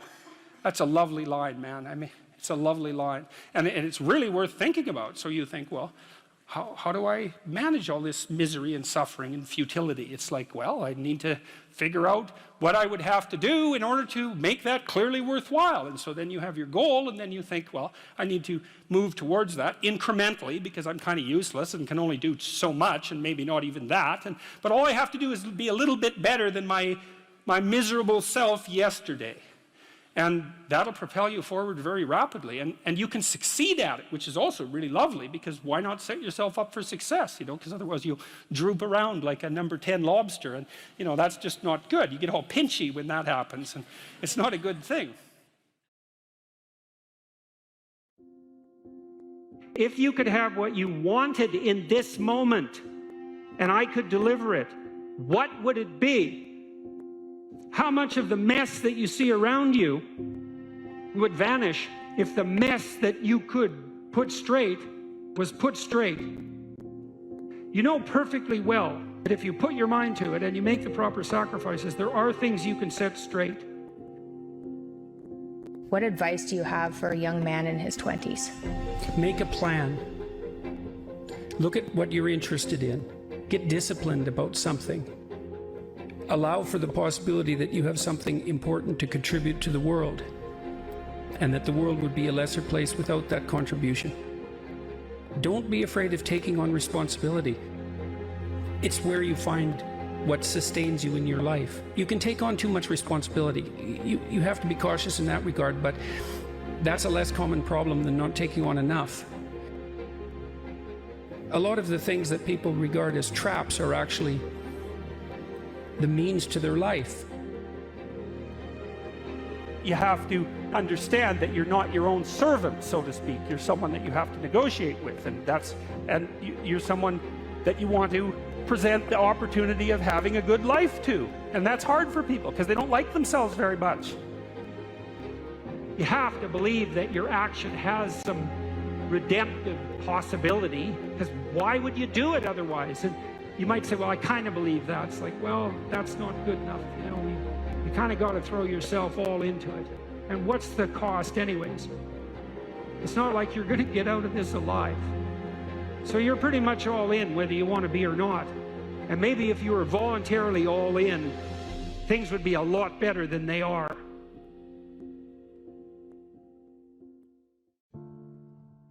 If the world isn't everything that you want it to be, maybe you're not acting the way you should. One of the things people do to buttress themselves against failure is to never let themselves really gain clarity about what they need and want. Let's say you try something, but you only do it half-heartedly. And then you fail, and you think, well, I didn't really fail because, you know, I held a bunch back in reserve, and so I didn't get what I wanted, but maybe had I been all in, I would have. And so you don't have to upbraid yourself too much for the failure. Now, it's a catastrophic way to live, to sit on the fence and to not commit, because instead of risking the possibility of failure, you engage in what's essentially the absolute certainty of failure. Because if you want something worthwhile and difficult, which you probably do if you want to have an adventure and go somewhere, then what's the chance you're going to get it if you're halfway in? You can't be halfway in, but that sort of protects you against failure, because you can tell yourself, well, if I tried, I could have done it. It's like, you know, you tell yourself that 200 times and your life's over. Better have a valued goal, because otherwise you can't get any positive motivation working out. And so the more valuable the goal, in principle, the more the micro processes associated with that goal start to take on a positive charge. And so what that means is, well, you get up in the morning and you're excited about the day, you're ready to go. And so as far as I can tell, what you do is you specify your long-term ideal, you specify your goal. You do that in some sense as a unique individual. You want to specify goals that make you say, oh, if that could happen as a consequence of my efforts, it would clearly be worthwhile. Would it really be so terrible if my life wasn't miserable? Would it be so terrible if I got what I wanted and needed, especially if I was doing that in the best possible way? Well, there isn't anything better to have than a problem that's worth solving. Like, that's really worth solving, right? And so the more of that you take on, the more you have a reason to get out of bed in the morning, no matter what. Like, I'm getting up, I'm trudging forward. It doesn't matter what I'm suffering from. I've got things that need to be done. They're necessary. And that gives you that sense of purpose that is the antidote to bitterness. So, yeah, there's lots of reasons to, you know, because I've thought for a long time, imagine you have a choice in front of you, because you do. So here's the choice. Your life is either meaningful or meaningless. Okay, so let's go through the meaningless part first. Because you think, well, of course I don't want it to be meaningless. It's like, yeah, just hold on a second. Nothing you do matters. And so impulsive pleasure is the order of the day. No responsibility. You can do whatever you want. It's like Pleasure Island in Pinocchio, right? Or it's like Neverland in Peter Pan. You're still a kid. You can play all the time. Yeah. Impulsive pleasure and no responsibility. That's the reward for meaninglessness. Well, but then the other side is, okay, well, let's say you want your life to be meaningful. It's like, okay, then what you do matters. It actually matters, right? Make a mistake, hurts you, hurts your family, hurts the world in a deeper way than you think. And you have to be awake to that. And then you have to take it on yourself. And you can write about what you think about the problems that obsess you. And you can become articulate as a consequence. And there'll be nothing about that that isn't the adventure of your life. Right? To become articulate is to become the master of your own tongue. To become properly articulate is to make the word divine and to treat it in that manner. The divine word creates the order that's habitable and good. And if you do believe that, go all in. See what happens if you become articulate. The most dangerous person is one who is articulate. What would you recommend to one who wants to learn to speak in a more articulate manner? Well, articulate is an interesting word, because if your joints are articulated, and that means you can do things with them because they're articulated, right? They're not one solid, vague mass. They're differentiated. And someone who's graceful is articulated and compelling because they're articulated. And speech is a form of articulation in that manner because the act of speech itself is extremely complicated. It's a very complicated motor activity, right? It's a very complicated action to dance with your tongue, let's say. It is definitely the case that there is no more exceptional form of the capacity to be dangerous than to be articulate.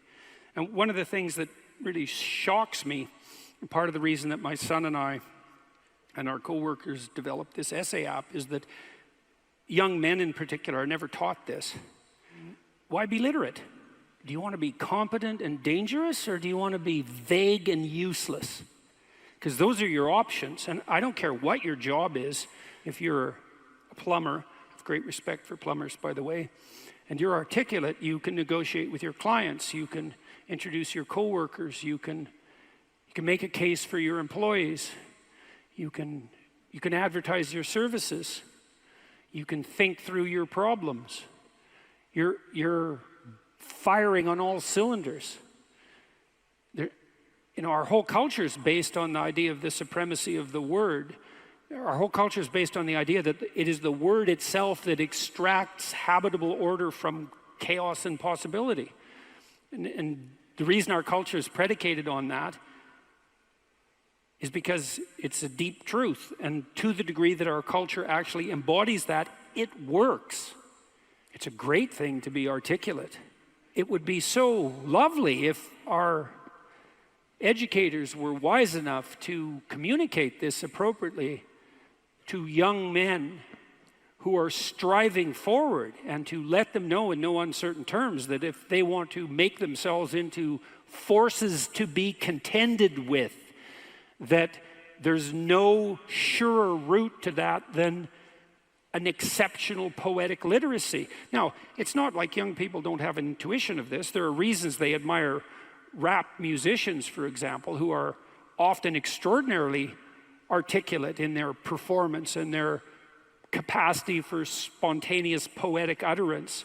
And certainly the greatest people I've met, including great warriors, you might say, are great in no small part because they're articulate. I know a former special services, special operations soldier, Jocko Willink. Some of you might know about Jocko.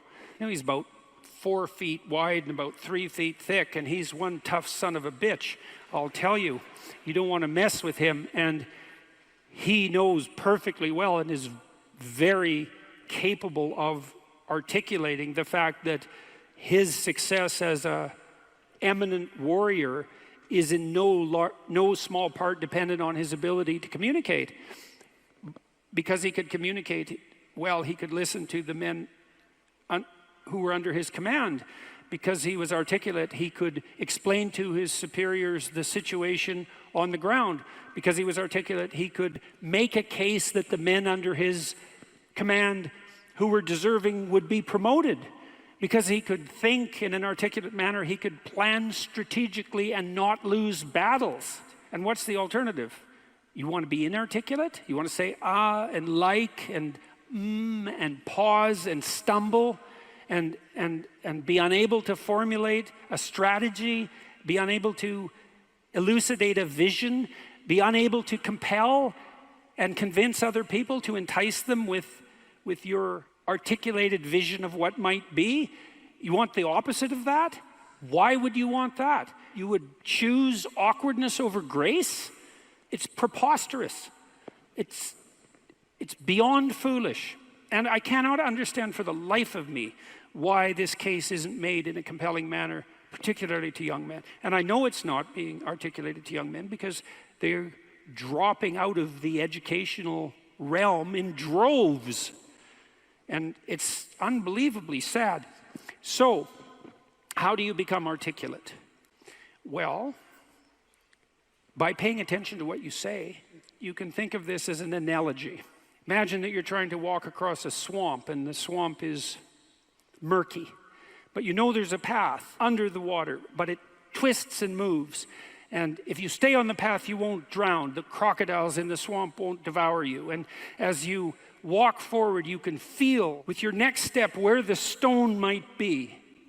And then you feel it's solid, then you take that step, and then you do the same thing with your foot again. You search and you find out what's solid and you step on it and you move forward in that manner. That's what you do with your words. It's the same thing.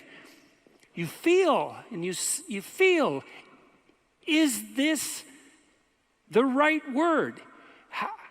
Is the fact that I'm uttering it putting me together and making me intact and stronger, or is it tearing me apart and making me dissolute and weak?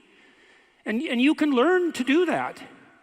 I learned this in part from reading Carl Rogers, who's a great clinician, and Rogers believed that the integration of language and action was a necessary precondition for operation as an effective clinician, that you had to align what you said with who you were, and that one of the things that your clients would be evaluating you for was that capability. And you might say that someone with that capability manifests themselves as genuine and trustworthy. And more than that, I would say also as compelling and interesting, although that can be gamed. You feel your way. I noticed 40 years ago when I started thinking these things through that much of what I said actually made me feel weak. I didn't know why exactly, but sometimes some of the things I said didn't have that effect. They weren't accompanied by a sense of shame, let's say. They weren't accompanied with a sense of vulnerability. They were solid. And at the beginning, that was probably only about 5% of what I said. The rest of it was instrumental. You know, it was language I was using to get my way in the manner that Tammy described when she introduced me tonight. There was an arrogance in my use of language that had to do with the desire to attain proximal victories, right? To appear smart, let's say, to win an argument, something like that. A very different idea than merely feeling my way along to see what word was appropriate for what moment. But you can learn to do that. And you can listen to yourself, and you can stop humming and hawing and using like and you know and fillers. And you can take the time necessary to craft your words carefully. And you can practice merely saying what you believe to be true. And you can read. And you can read great writers. And you can write. And you can write about what you think about the problems that obsess you. And you can become articulate as a consequence. And there'll be nothing about that that isn't the adventure of your life. And so it's a moral endeavor in some real sense. Right? To become articulate is to become the master of your own tongue. And to become properly articulate is to make the word divine. And to treat it in that manner. And to decide whether or not you believe that it is the case that the divine word creates the order that's habitable and good. And if you do believe that, well, go all in. See what happens. See what happens if you become articulate. I'll give you one more small example. Tammy touched on this in the introduction too. She said she'd learned to pause. You can pause. It's a prayerful pause in some sense. When you're in a discussion with someone, you can ask yourself, they might present you with a question or a conundrum or a proposition, and instead of responding with what you know to be right, so to speak, you could just ask yourself, what do I actually think about that? But it has to be a real question. It has to be the kind of question that you'd pose to someone you didn't know. It has to be a question predicated on the idea that you might not know who you are and that you could ask. And so someone will present you with a question, you think, okay, what do I think about that? But you have to want to know the answer, and then the answer will make itself known, because that's how thought works, and then you can just communicate that answer. And if you do that, you'll be interesting right away. You'll be interesting to the person that you're talking to. And if they do that to you, they'll be interesting too. And then if you both do that, you'll have an interesting conversation. And if you have an interesting conversation, you'll both grow as a consequence. And that's actually the pathway to growth. And you just wait. You can wait. You can open yourself up to the possibility that what needs to be said will make itself manifest, if that's what you are striving for, if that's what you're asking for. And then you can merely communicate that. You have to abandon instrumentality to do that. So one of the reasons Joe Rogan is so successful, by the way, he just asks questions. He isn't trying to get something from his guests. He's not trying to become more famous. He doesn't need any more money. There's no instrumental utilization of language in his discourse. He's just a humble lunkhead, you know, in the most profound sense, who would like to know more than he knows, and who asks all the stupid questions he can think up. And it turns out that he's actually very, very smart and very well educated now, after talking to hundreds and hundreds of people and listening. And so the stupid questions he asks aren't stupid, and they're questions that are shared by virtually everyone who's listening. And he takes his listeners along on this process of exploratory endeavor, and it's the pathway to success. And the same thing can be true of your life. The pathway to success is much,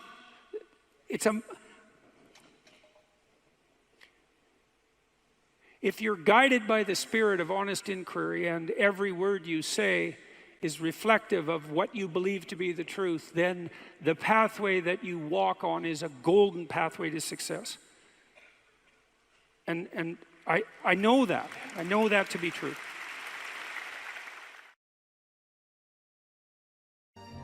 If you're resentful about something, well, first of all, you should notice, I'm resentful. And that's kind of humiliating, because no one's proud of being resentful. It's a shameful emotion. Well, so then why are you resentful? Well, there's only two reasons as far as I've been able to tell. One is that you're allowing yourself to be taken advantage of, or you're being taken advantage of. Sometimes you're not allowing yourself. Sometimes you're a child being abused by their uncle. You're not allowing yourself. You can't do anything about it. You're resentful because you're being taken advantage of, or because you're immature. It's one of those two things. Figure out which it is, and then take the steps necessary to address it. Living a life without resentment is a great goal. People are often resentful if they see that responsibility has been abdicated. Why isn't that person doing their job? It's like, well, hey man, step in at your workplace, in your family. You know, and you think, well, I shouldn't have to do that extra work. Well, you shouldn't be a slave. You shouldn't allow yourself to be tyrannized. But if something bugs you because a responsibility is going unfulfilled, there's a great opportunity for you. And this is something I don't think we teach young people well. And one of the things, you may remember this, that was so striking about the tour was that I made a case fairly consistently that most people find the meaning that sustains them through the vicissitudes of life, not in happiness, but in responsibility. And that would bring everyone to a halt. It would always make the whole theater silent. It's like, oh, I never thought of that connection. Because maybe you want to avoid responsibility, and you can understand why. You can understand why. You hide from it. That is what you encounter if you go out in the world. You think, who the hell wants that? I don't want the responsibility. It's like, well, yes, you do, as it turns out. There's nothing better than responsibility. Now, you know, I say that with some caution. I think that it's hard to say. The responsibility, I've been overwhelmed by my apparent responsibility, but I think it's also kept me alive. And I mean that literally. And so, wait, can you go a little deeper with that? I mean, when you were at your darkest moments in the last 2 years, whatever that might be, was it the feeling well, of there's been the many times in the last year where it would have been much easier for me just to be dead. That's constant. So, but no. But is it but no because of something in you, or is it but no because of the people that you would have abdicated that responsibility of the people, or is that ultimately the same That's thing? it. Yeah. Well, I do think the two aren't easily distinguishable, but it's definitely that. It's definitely that. You know.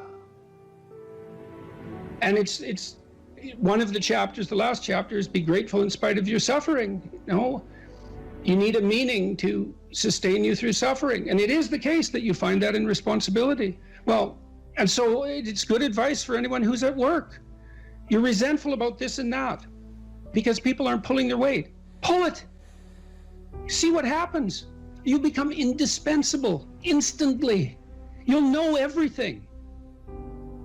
And maybe that job won't be for you, or maybe that relationship won't be for you, but you'll take your hard acquired wisdom and go elsewhere and flourish there. So, you know, this kid stopped me. I think I wrote about this in this book. Kid stopped me in a restaurant one day when I was walking in, and he said, and he had an undergraduate degree, and he was working as a waiter in a chain steak place. And he stopped me and he said, you know, about 6 months ago, I was watching one of your lectures and I decided to stop being resentful about my job. And he was resentful because he had a university degree and he's working as a waiter. You know, and look, I don't have anything against waiters. It's like a waiter can make your evening, you know, hooray. He said, well, I decided I'd start trying at my job, like really trying as if it was worthwhile. He said he got 3 promotions in 6 months, like he's just rocketing up the power hierarchy. Well, it's not power, it's competence. If it's well run, you know, and places are full of opportunity. There's always people out there who are doing far better than you on pretty much anything you want to imagine. And if all you're doing is seeing yourself in their reflected light, let's say, then it's going to be pretty damn dismal. But it's not a good comparison because, well, first of all, there's danger in just comparing yourself to others, period, because they're not you. And God only knows what struggles they had to undertake to get to where they were, or what burdens they're currently carrying that you're not aware of. But you can certainly contrast yourself with yourself. And that's a lot better. It is the only way. Well, it's also the only way of really measuring anything approximating proper improvement. You can actually tell when you're a little better than you were yesterday. Right. And you can actually do that. That's another thing that's so interesting about it, is that you can actually make yourself a little better in some way, pretty much, well, I don't know if it's at every moment, but you can certainly do it every day. Let's say you want to become who you could be in the fullest sense. So let's say you're someone who's going to solve some serious problems. Okay, the first thing you have to do is admit to the seriousness of the problems. That's no joke. And so the first thing is just the terror of the problem itself. And that's enough to paralyze. And that's the Hydra, that's the Gorgon with the head of snakes. It'll paralyze and turn you to stone. That's the basilisk in the Harry Potter series. Mm-hmm. You look at it and it turns you to stone and lurks underneath everything, right? And it's malevolence and tragedy. And so there's that. And then the next is, well, you're going to take responsibility for that? You're really going to do that, are you? That's a hell of a load, man. And so it's daunting to even consider that. And then there's the discipline and responsibility that necessitates, which is also daunting. It's like, oh my God, the problem's that serious. I'm really going to have to get my act together in order to not contribute to it, much less solve it. And so the problem is terrible. And then the solution is daunting. But the upside of that is like, well, there isn't anything better to have than a problem that's worth solving, like that's really worth solving. Right. And so the more of that you take on, the more you have a reason to get out of bed in the morning, no matter what. Like, I'm getting up, I'm trudging forward. Doesn't matter what I'm suffering from. I've got things that need to be done. They're necessary. And that gives you that sense of purpose that is the antidote to bitterness. Okay, well, let's say you want your life to be meaningful. It's like, okay, then what you do matters. It actually matters. Or how starting to clean up the room changed their life. That's quite fun because it's something I always tell people to do instead of going out and protesting. Jesus, I just can't stand Cleaning up that. the room? Yeah. Meaning? Well, my sense is that if you want to change the world, you start from yourself and work outward because you build your competence that way. It's like, I don't know how you can go out and protest the structure of the entire economic system if you can't keep your room organized. Well, I made a video call, which was called Message to Millennials, where it was called How to Change the World Properly. A bit of on the pretentious side, I suppose, but I was trying to produce something that was a counterposition to this idea that what you should do is go out and fix up other people. You know, that's just not right. And there's a New Testament line about that, something about, you know, not worrying too much about the log in your neighbor's eye, or about the speck in your neighbor's eye when you have a log in your eye. What would the world be like if people stopped avoiding the things they knew they should do? You know, because the question is, how much are we contributing to the fact that life is an existential catastrophe and a tragedy? How much is our own corruption contributing to that? That's a really worthwhile question. The things you leave undone because you're angry, you're resentful, you're lazy, you have inertia. Well, you consult your conscience and it says, well, you know, that place over there could use a little work. It's the same as working on yourself, and so you clean that up because you can. And then things are a little clearer around you. And you're a little better off because you've practiced a bit. And so you're a little stronger, and then something else manifests itself and says, well, maybe you could like take a crack at fixing me up too. So you decide to do that. And then that gets a little bit more pristine, you know, and soon, and it's humble because you're not exceeding your domain of competence. You know, it's like, don't be fixing up the economy, 18-year-olds. You don't know anything about the economy. It's a massive, complex machine beyond anyone's understanding, and you mess with it at your peril. So, and can you even clean up your own room? No. Well, you should think about that. You should think about that.